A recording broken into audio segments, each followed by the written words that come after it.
Boa noite a todos. Obrigado, Rose, pela belíssima música, belíssima apresentação que fala do nosso Senhor. Ele não abriu a sua boca.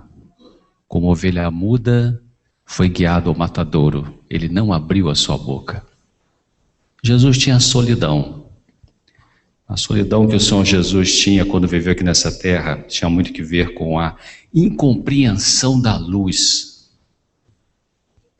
por parte das pessoas que se diziam seguidoras dele.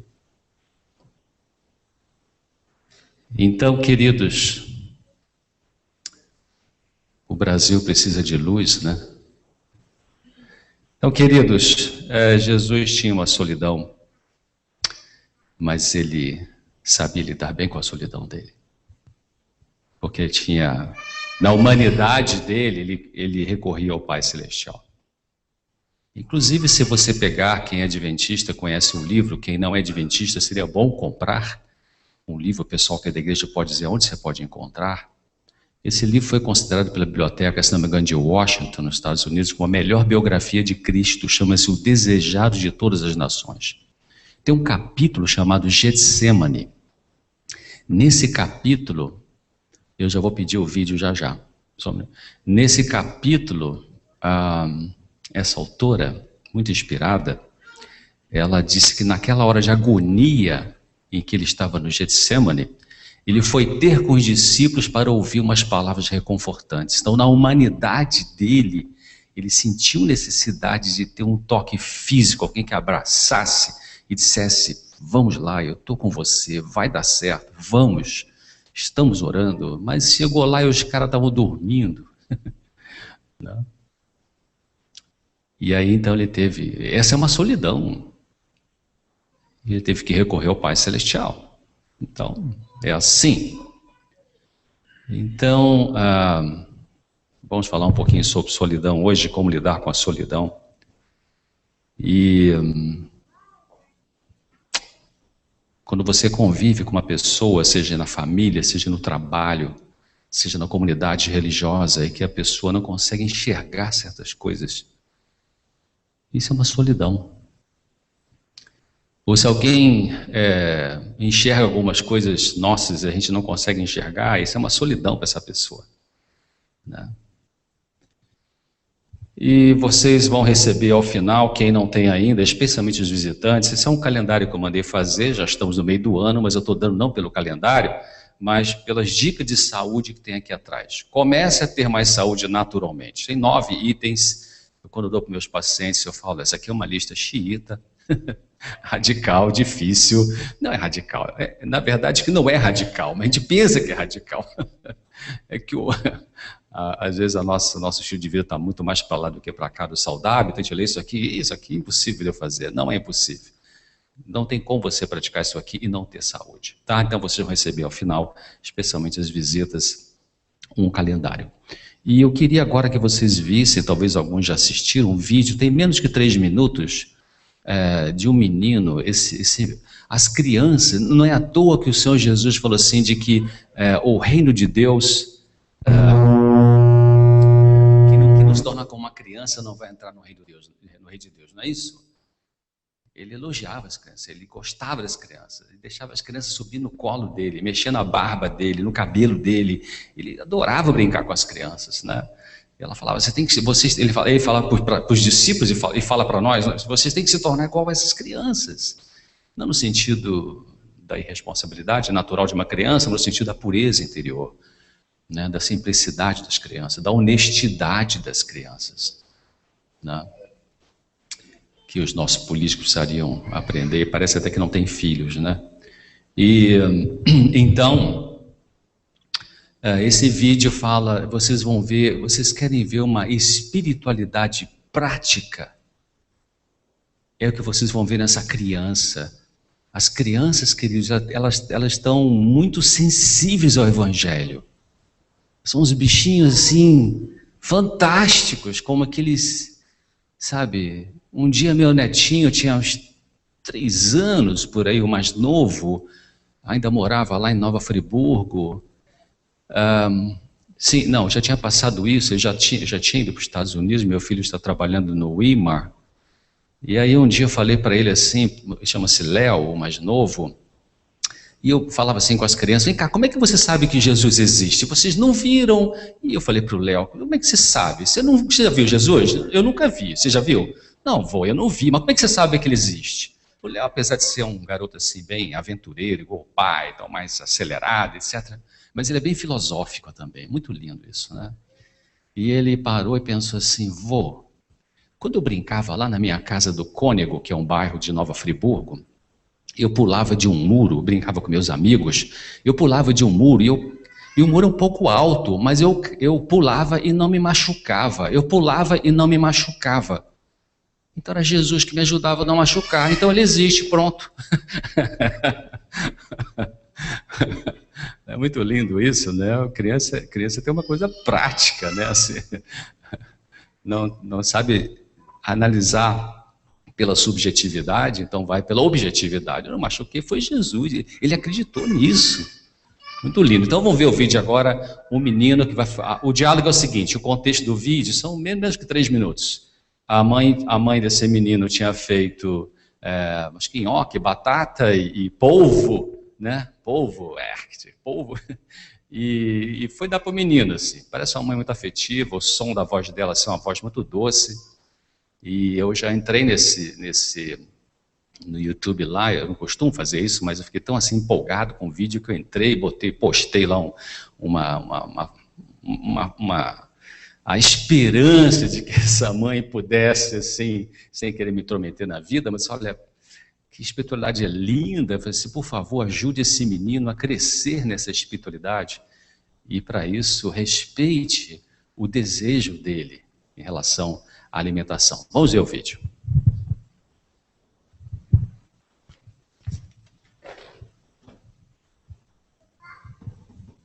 Tá bom? Tá, mas come o seu nhoque de polvo? Ah, mãe, tá bom. Esse povo não é de verdade, né? Não. Então tá. Ele nem fala e nem cabeça. Não tem cabeça. Isso aí é só as perninhas do polvo picada. E a cabeça deitar no mar? Tá lá na peixaria.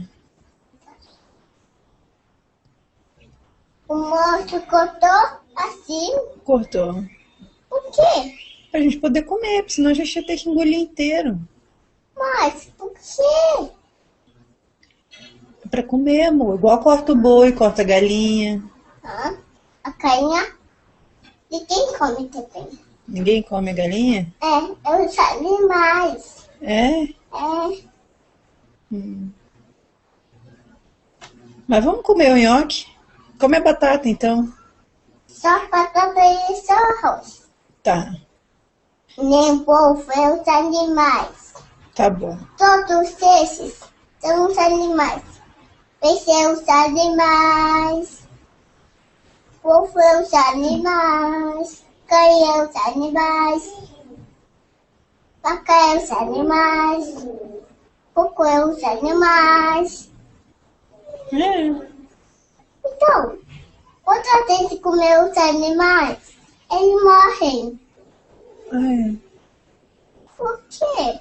Pra gente poder comer, meu amor. Porque eles morrem. Não gosto que eles morrem. Eu gosto que eles ficam em pé. É isso. Então tá bom. Então a gente não vai comer mais não, tá bom? Tá. Esses animais tem que cuidar deles, não comer. Tá certo, meu filho. Então come a parte da batata e do arroz. Tá bom. Por que você tá sonhando? Não tô chorando, não. Ué, Eu tô emocionada com você. eu tô fez uma coisa indo. Então come. Não precisa comer o polvo, não, tá? Tá bom. Então esse povo parece uma carne. É. Mãe, ele tinha pitanga.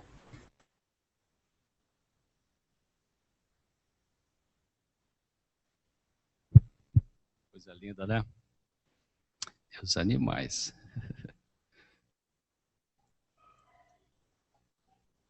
Ok, vamos então. Gênesis capítulo 2. Na verdade, o título dessa palestra, queridos, não é Como Lidar com a Solidão.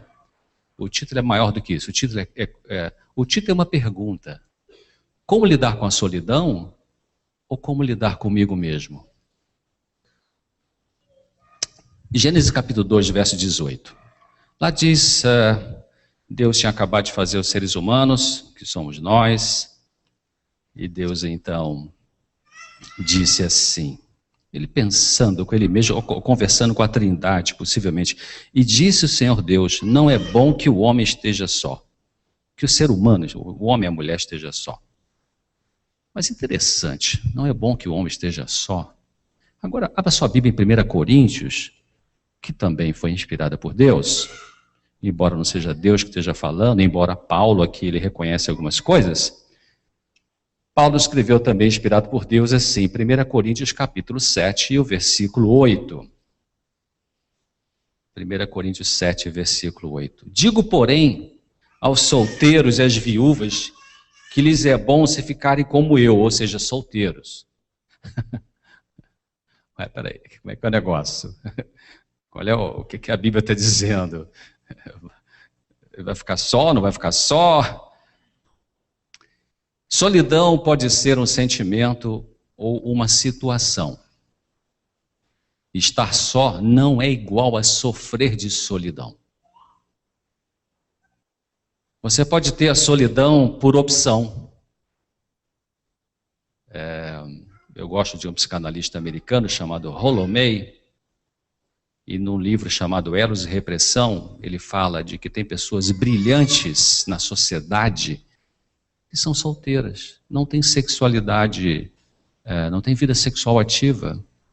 Então, esta falsa ideia do pensamento pós-moderno do mundo do século XXI, que diz que você vai ficar neurótico se não tiver sexualidade, é não científico, é furado isso.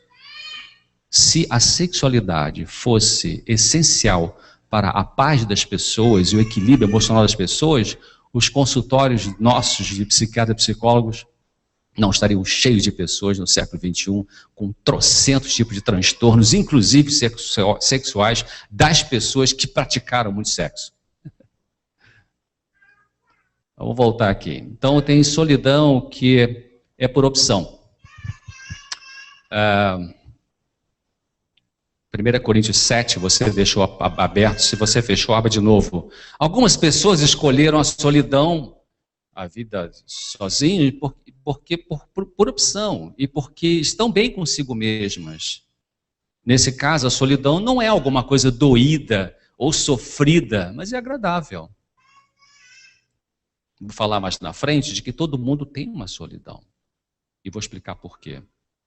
Mas nesse caso aqui, não é uma solidão doída, sofrida. 1 Coríntios capítulo 7, vou ler alguns versos só, olha só, vou lá na frente e vou voltar. Acompanhe aqui, o capítulo 7, verso 1, Paulo, e o verso 2, Paulo fala assim, ora, quantas coisas que me escrevesse, bom seria que o homem não tocasse em mulher, verso 2, mas por causa da prostituição, cada um tem a sua própria mulher e cada um tem o seu próprio marido. Vamos no verso 7, porque eu queria que todos os homens fossem como eu mesmo, mas cada um, olha só, cada um tem de Deus o seu próprio dom, ou de uma maneira ou de outra. Verso 8, digo, porém, aos solteiros e às viúvas que lhes é bom que se ficarem como eu.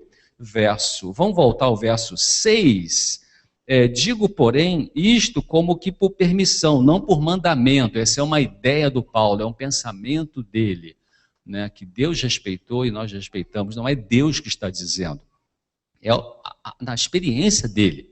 Vamos ao verso 17, e assim cada um ande como Deus lhe repartiu, cada um como o Senhor o chamou. Chamou para casar, case, chamou para ficar solteiro, fique solteiro, porque isso não tem problema. Mas casou, separou, ficou viúvo e não quer mais casar, não tem problema. Vai ficar neurótico? Não vai ficar neurótico. Vai ficar neurótico se ficar pensando obsessivamente em ter que ficar solteiro ou ter que casar. ou na obsessão pela sexualidade, na obsessão pelo romance. Isso é que é transtorno. Então, olha aqui, verso 17. Cada um ande como Deus lhe repartiu, cada um como o Senhor o chamou. É o que ordena em todas as igrejas. E o verso 27, eu li o 17, não, 20, olha o 20. Cada um fique na vocação em que foi chamado. Verso 27 agora. Estás ligado à mulher? Não busque separar-te. Está livre de mulher? Não busque mulher. 28. O homem, né? Se você é mulher. Mas se você casar, não peca. Se a virgem se casar, não tem problema, não peca. Todavia os tais terão tribulações na carne, que eu queria poupar vocês. Por isso que meu livro sobre casamento, o primeiro capítulo, que eu defino o que é casamento, eu falo, casamento é uma coisa incompatível. O tema não é esse, porque é muita diferença para dar certo, né? Mas dá certo por causa do amor, e o amor não é a paixão, não é o sexo. Mas o tema não é esse. Vamos voltar aqui. O cara aqui já fechou. Vamos lá, vamos abrir aqui de novo. Bom, então Paulo está falando,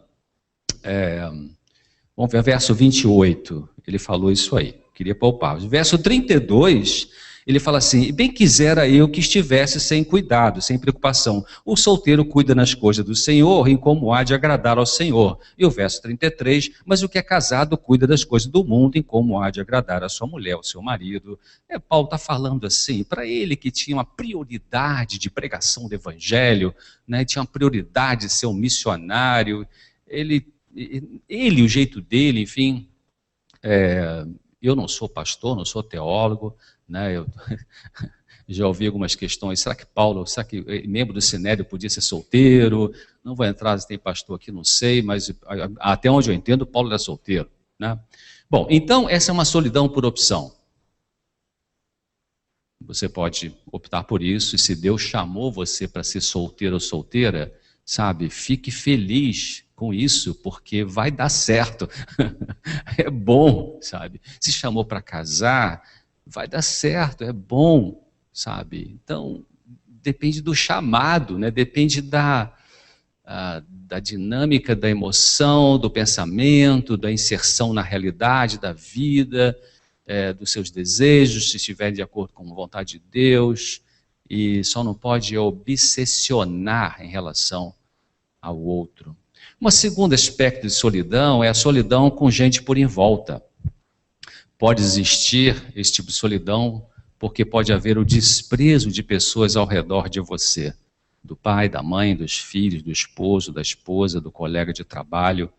Então é uma solidão difícil, dolorida, dolorosa. Mateus capítulo 10,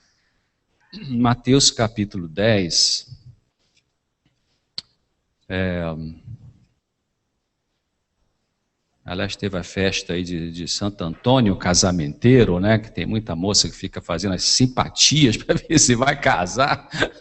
Né? Tem que rodar lá um pauzinho atrás de Santo Antônio. Quando era católico tinha essas troças assim. Eu tenho duas irmãs que são de filosofias bem diferentes. Uma muito católica, a outra tem outros pensamentos mais ecléticos e tal. E elas contam essas brincadeiras que faziam isso lá para ver se arranjava o sujeito certo, que Santo Antônio é o casamenteiro. Bom, Mateus capítulo 10, 34 a 39. Mateus 10, 34 a 39, nós lemos assim. Jesus está dizendo, não cuideis que vim trazer paz à terra. Eu não vim trazer paz, mas espada. Porque eu vim pôr em dissensão o homem contra seu pai, a filha contra sua mãe, a nora contra sua sogra, e assim os inimigos do homem serão o quê? Os seus familiares. O que é isso que ele está dizendo? Quem ama o pai ou a mãe mais do que a mim, não é digno de mim. Quem ama o filho ou a filha mais do que a mim, não é digno de mim. Quem não toma a sua cruz e não segue após mim, não é digno de mim. Quem achar a sua vida, perdê-la-á. E quem perder a sua vida por amor de mim, achá-la-á. Verso 39 diz isso. Então, eu entendo que o Senhor Jesus está falando aqui de que a prioridade do ser humano deve ser a relação com Ele. Qualquer coisa que você coloque entre você e Deus é idolatria. Qualquer coisa. inclusive e principalmente e muitas vezes a própria religião, que foi o que os israelitas fizeram. Eles idolatraram a tradição e não enxergaram a luz que estava ali com eles, andando com eles, corporificada. Então, solidão por opção, segundo aspecto, solidão com gente em volta. Tem uma solidão temporária também, quando ocorre um rompimento de um relacionamento, podendo ser amizade, namoro, noivado, casamento. E a cura chega, em geral, com o tempo ou com a formação de um novo relacionamento. Ou pode ficar um trauma mal resolvido quando a pessoa não quer mais tentar outro relacionamento ou não quer se abrir para outros relacionamentos por medo de sofrer de novo a frustração, a decepção, e ela então se tranca. Nesse caso, é uma solidão com dor, é sofrida e é gerada pelo medo da dor, medo da frustração, medo da decepção, pode surgir depressão. E nesse caso, então, não é bom fingir que não há problema e deve-se buscar ajuda. É muito importante evitarmos colocar as pessoas como responsáveis por preencher nossas carências ou vazio que a solidão causa. Ninguém é responsável por nossas carências, por preencher nossas carências. As carências doídas podem revelar que ainda não amadurecemos o suficiente para lidar com as perdas que ocorrem mesmo nessa vida com todos nós, queridos. Não é fácil lidar com perdas importantes na vida. Um outro aspecto da solidão abra sua Bíblia no Antigo Testamento, aquele livrinho, um livro pequeno, mas tem um texto fantástico ali, o livro de Naum. Naum, capítulo 1. Vamos ver se a gente acha aí o Naum. Naum está logo depois de Miqueias, né, e antes de Abacuque. Naum, capítulo 1, nessa versão que eu tenho aqui, que eu mais gosto nesse texto, Naum, capítulo 1, verso 9, a última parte do verso diz assim: não se levantará por 2 vezes a angústia. Qual a primeira vez? É essa, né? Nessa existência que nós estamos agora, inseridos nela, desde que você nasceu até você morrer, tem angústia. Todo ser humano tem angústia. Os filósofos chamam de angústia existencial. A Bíblia chama de natureza pecaminosa, usa outros termos. Então, Deus está falando aqui que não virá a segunda vez a angústia. A primeira é essa. E por isso que nenhum ser humano consegue resolver o buraco do peito nosso, porque essa angústia básica, primal, vamos usar uma expressão diferente, ou original, ou profunda, ela foi instalada quando houve o corte da relação direta entre o ser humano e Deus. Você é aquele tipo de pessoa que quando chega em casa logo liga a televisão, ou rádio, ou computador, ou vai telefonar para as pessoas. Você é assim? Ao sair para caminhar, ou praticar outra atividade física, você tem que ter um headphone nos ouvidos para escutar a música. Você tem que almoçar no restaurante com alguém no intervalo do trabalho, não pode ir sozinho, sozinha nunca. Será a fuga da solidão? Por que poderia ser desagradável ficar só com você mesmo, só com você mesma? Como foi sua infância? Você se comunicava com seus pais? Eram eles abertos e afetuosos com você, ou fechados e rígidos e, entre aspas, ocupados, ou sem aspas mesmo? Sem contato afetivo, sem diálogo? Era assim? Como é que foi? Será que foi isso, esse tipo de dinâmica emocional da sua infância que gerou a solidão como fonte de solidão, como fonte psicológica da solidão? Talvez junto com a tendência também sua de ser uma pessoa fechada. Existe um PhD na área de comportamental, chama-se Patrick Carnes, um livro dele fantástico, em português são 444 páginas, o livro chama Isto Não é Amor. Ele fala sobre compulsões sexuais, que é o que a sociedade está muito doente hoje em relação a isso, né? E ele diz assim, de que o sentimento de abandono é o centro do anseio aditivo. O sentimento de abandono é a chave da fissura, da compulsão por questões ligadas à sexualidade.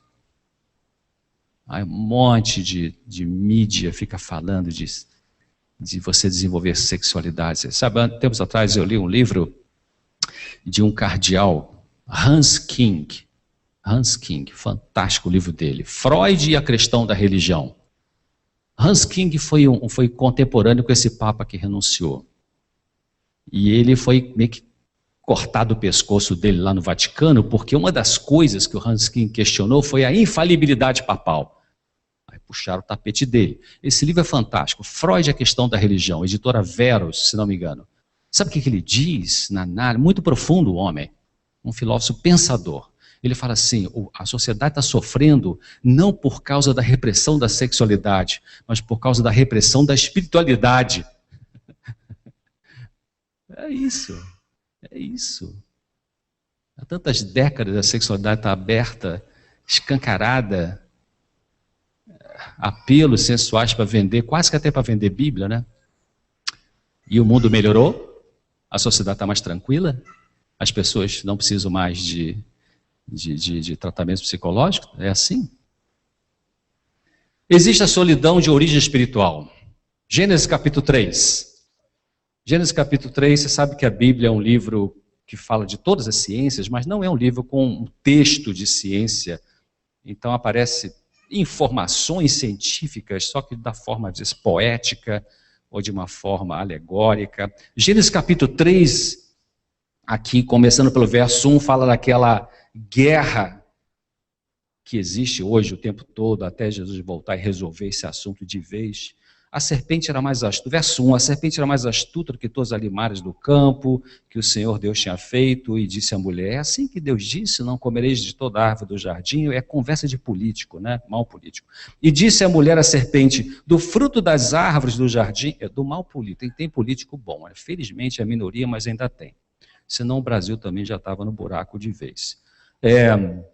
E disse a mulher à serpente, do fruto das árvores do jardim comeremos. A gente vai lendo aqui, então tem esse diálogo aí, e acaba que lá no fim, nós seres humanos pisamos na bola, fizemos besteira, e aí, verso 7, então foram abertos os olhos de ambos, do homem e da mulher, e conheceram que estavam nus, quer dizer, alguma coisa mudou na percepção, alguma coisa mudou na bioquímica cerebral, na neuroquímica desses indivíduos, e aí a percepção mudou, mudou a lente. O que mudou? A Bíblia fala aqui no verso, onde está aqui? Vamos ver aqui. Verso 10, Adão falou assim, olha, eu vi, Senhor Deus, a sua voz, e eu tive medo, eu temi. Primeira vez que o ser humano experimentou um negócio chamado angústia. Aqui não está falando angústia, mas isso aqui está falando temer. Temer é medo, né? É uma forma poética, angústia. A angústia entrou, por isso que eles perderam a paz interior.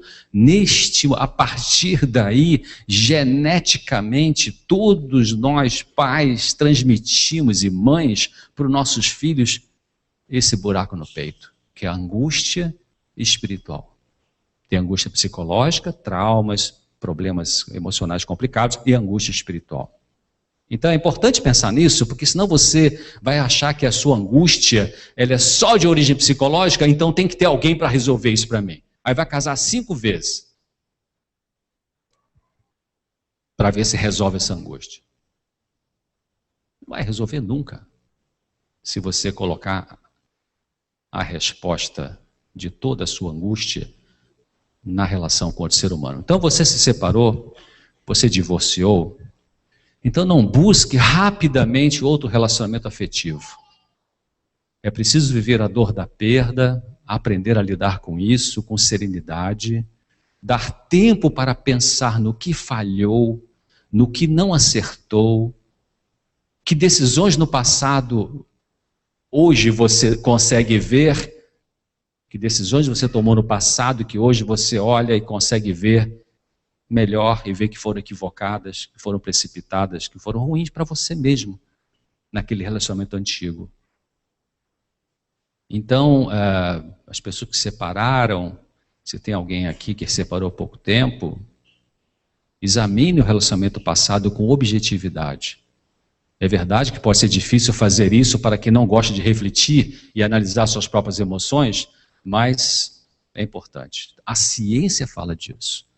John Gottman, cientista lá do estado de Washington, Estados Unidos, de Seattle, por ali, ele coloca isso no livro. Ele fala que na cultura americana, que não é muito diferente da nossa nesse sentido de casamento e divórcio, talvez um pouco pior lá do que aqui, mas aqui está chegando a ficar mais igual lá, mais ou menos, as pessoas que se separaram uma vez e não deram esse tempo de análise e reflexão aonde falhou, ao casar a segunda vez, 50% separa de novo, na estatística norte-americana. E os que casaram a terceira vez, sem dar esse tempo também de autoaprendizado, de amadurecimento, 75% separa a terceira vez.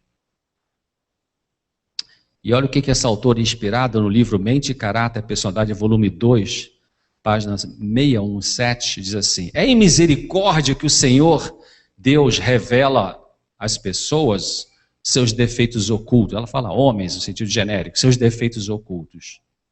Ele, Deus, deseja que examine criticamente as complicadas emoções e motivos do seu coração e detectem o que está errado, modifiquem a sua disposição e refinem as suas maneiras. Deus deseja que seus servos se familiarizem com o próprio coração. O que é isso? Como que minha cabeça funciona? A fim de nos levar a um conhecimento verdadeiro da nossa condição, Deus permite que os fogos da aflição nos assaltem, estou colocando agora todos nós no meio, para que sejamos purificados. Interessante isso, né? Então, é em misericórdia que Deus permite algumas aflições vir sobre nós, não para nos machucar, mas para a gente parar e pensar. Não é que ele mandou sobre você, ele chega um pouquinho para trás e aí a coisa vai doer. Então, outro texto está no Signs of the Times, eu não tenho aqui referência em português, mas essa mesma autora, olha que coisa interessante, esse texto me apareceu, eu soube há poucos anos atrás. Deveríamos estudar a experiência da vida passada, estudá-la assim como nós estudamos as provas de um artigo para encontrar os erros e anotá-los nas margens da página. Deveríamos fazer isso diariamente e anotar as nossas faltas de modo que possamos evitá-las no futuro. Fantástico isso, né? Insanidade é você repetir os mesmos comportamentos e querer resultado diferente. Tem gente que faz isso, né? Segundo casamento, terceiro casamento, primeiro namoro, segundo namoro, faz as mesmas besteiras, assim, poxa, não dou certo, por que eu não dou certo? Está repetindo a mesma besteira, como que vai dar certo? Bom, então reflexões assim aumentam a consciência de nós mesmos. Essas reflexões, como Deus está recomendando via essa senhora e como outros cientistas falam. Então a gente, ao parar e refletir, a gente pode aprender os nossos próprios limites também. A gente abaixa a nossa prepotência, achar que você é toda poderosa, né, porque tem um corpo bonito, seja lá o que for, ou você é todo poderoso porque é saradão, sei lá, e acha que vai conquistar todo mundo. Então ajuda a baixar um pouquinho a bola e ficar mais humilde. As reflexões nos ajudam a parar de ficar culpando as pessoas, a vida, Deus, por não dar tudo o que você queria. Vou falar disso na quarta-feira, essa revolta, essas coisas assim. E essa autora fala no Conselhos aos Pais, Professores, Estudantes, página 67, diz assim: conhecer a nós mesmos é grande ciência. O conhecimento de si mesmo leva à humildade e à confiança em Deus. Interessante isso, né? Outro texto, no mesmo livro, página 419. Grande conhecimento é conhecer-se a si mesmo. O verdadeiro conhecimento de si próprio induz a uma humildade que abrirá o caminho para que o Senhor desenvolva o espírito, molde e discipline o caráter. Isso significa que sem humildade você não vai crescer como ser humano. Vai ficar uma topeira, chato, cri-cri, ranzinza, explosivo, manipulador, controlador, controladora. Se você não abre a mente, abaixa a bola e diz: Senhor, ajuda-me a entender a mim mesmo. Você se separou por convicção? Se você se separou? Ou foi por uma impulsividade no momento de nervosismo? Tem gente que faz isso. Perde o controle emocional, larga tudo, às vezes larga. Eu escuto isso quase que toda semana no consultório. Rompe o casamento, se envolve com outra pessoa casada, arrebenta o casamento do outro. Dali a 2 anos e meio, 3, verifica que cometeu um grande erro e machucou um monte de gente. Uma vez eu escrevi um artigo que diz assim: uma pessoa interessante também tem problemas. Porque essa é uma frase muito usada pelos apaixonados, infiéis ou não. Conheci uma pessoa interessante. Mas uma pessoa interessante também tem problemas. Mas pode demorar um pouquinho a aparecer. Você está sozinho agora, você está sozinha agora, então espere, analise, pense, pé no chão, respira fundo, conta até 49, não só até 10. Se você se envolver logo com outra pessoa por não aguentar a solidão, provavelmente você vai levar para esse novo relacionamento aquilo que não foi resolvido dentro de você do relacionamento anterior.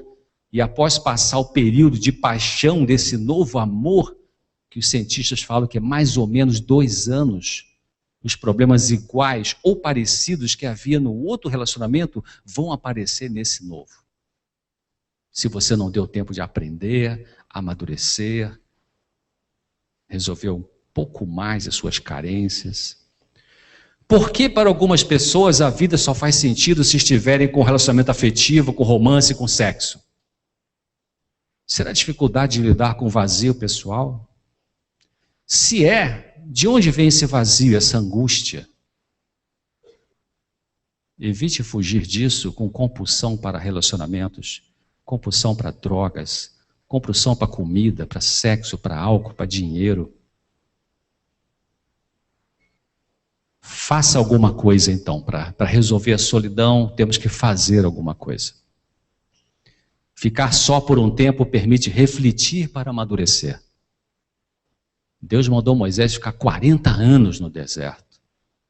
E o cara era líder de exército do egípcio. Permite a solidão, permite ficar só um tempo, permite fazer coisas que você não saberia fazer se não parasse para pensar. Faça alguma coisa que você talvez não se permitiu fazer ainda, porque estava ocupado demais no relacionamento. Permite fazer coisas que você não fazia antes, que gosta. Se você está sozinho agora, você pode aproveitar isso. Você podia ter abandonado coisas que você gosta, que faziam parte da sua individualidade e que não fazia por causa do outro, ou porque o outro não gostava disso, ou por falta de tempo mesmo, na concentração de ter cuidado do relacionamento, seja qual for a razão. Embora casamento não deve destruir a individualidade das pessoas, essa autora fala disso, inclusive tem um texto que ela compara a trindade com a relação marido e mulher. Ela fala assim como a trindade são 3 pessoas, mas individuais, o casamento são 2 pessoas, serão os 2 uma só carne, mas um não pode destruir você não deve perder a sua individualidade na do outro. Já atendi muitas pessoas, mais moças, jovens que faziam faculdade ou tal, e aí casou e o marido falou assim: não, para com isso, fica em casa, eu ganho dinheiro, vou te dar tudo que você quer, vai ser feliz. E ela se castrou, e dali a 10 anos, ela não terminou o curso que queria fazer, não desenvolveu o seu lado pessoal, profissional, e dali a 10 anos também não tinha o afeto que ela acreditava que ia ter desse marido. Então não ganhou nem o afeto e nem ganhou a sua vida pessoal. Estando sozinho durante um tempo, você pensar, botar o pé no chão, você pode visitar amigos, pode ler os livros que você comprou e que nem tocou neles ainda. Você pode se envolver num trabalho voluntário na comunidade, na igreja, pode ter um hobby. Você pode fazer um curso que você gosta, ter um animal de estimação, viajar, dedicar-se a uma causa social. Você pode começar a trabalhar se você não trabalhava antes. Você pode cuidar de um jardim, de uma horta, muita coisa pode fazer. Mas faça alguma coisa. Comece com alguma coisa. Tem um lema que diz assim, solte-se e entregue-se a Deus. O que significa isso? Não tente controlar o incontrolável. Sente no banco do carona, do passageiro, e deixe Deus dirigir. Isso não é ficar uma pessoa passiva. Isso é você abrir mão do controle. Solte o problema. Solte a necessidade de controlar, de saber o que vai ocorrer, quando vai ocorrer. Pare com a obsessão com as escolhas das outras pessoas. Pare com os pensamentos obsessivos, a fissura por relacionamentos.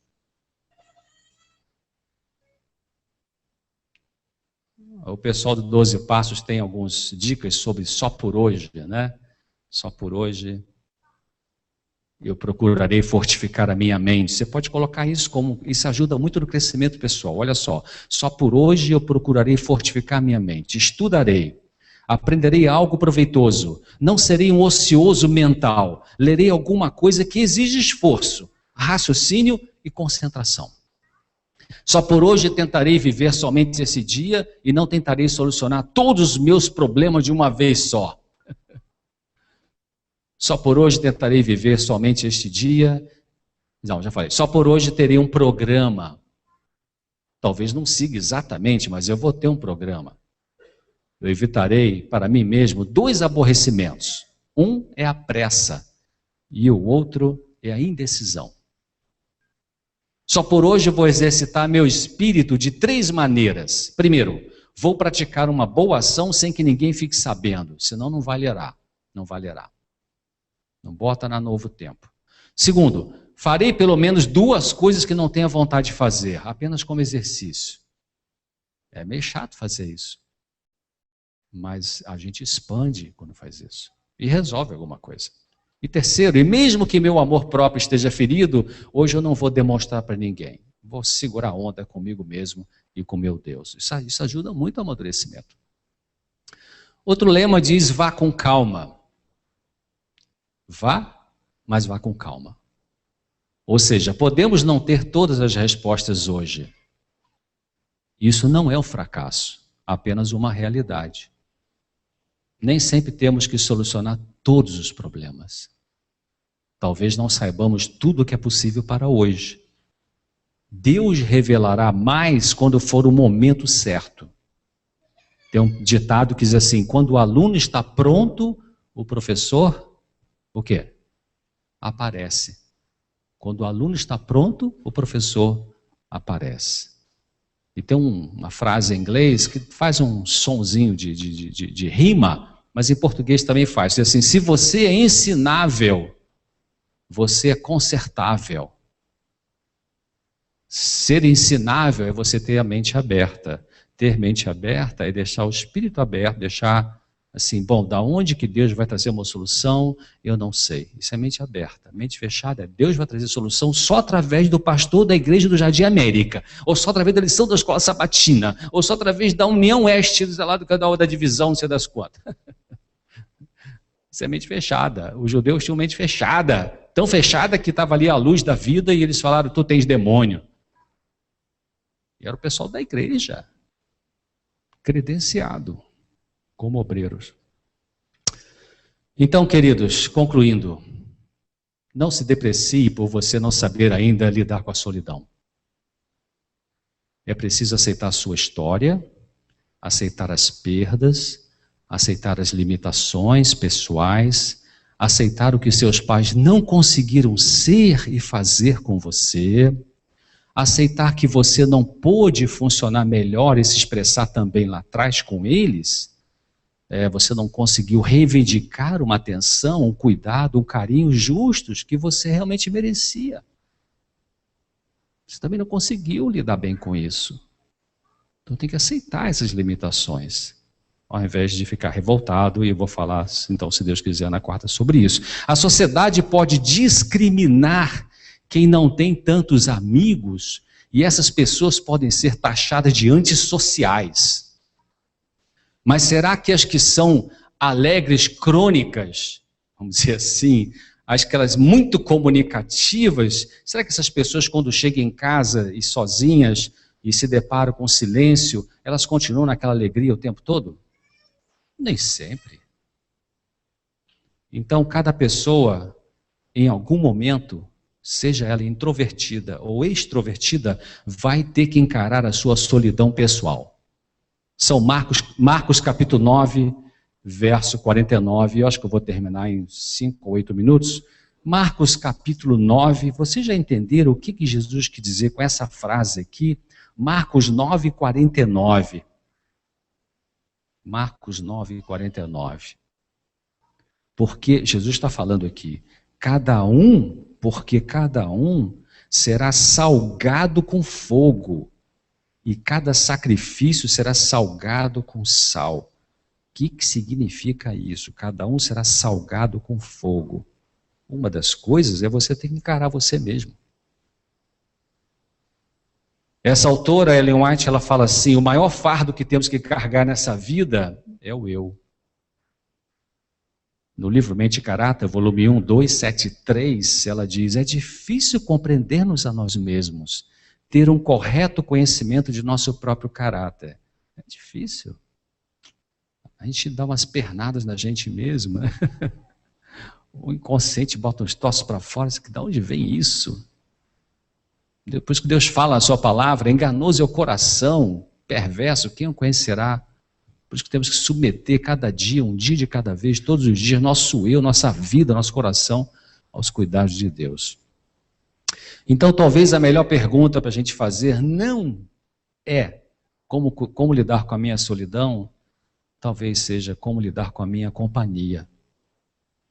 A solidão pode doer para todos, mas talvez dói mais para quem não gosta de si mesmo, para quem não vê qualidades em si, para quem não se ouve, para quem não aprendeu a se amar e a se respeitar, e talvez não aprendeu ainda a administrar de maneira construtiva as difíceis emoções geradas nas perdas do passado. Aí vai ser difícil viver a solidão, porque vai ter que se encontrar.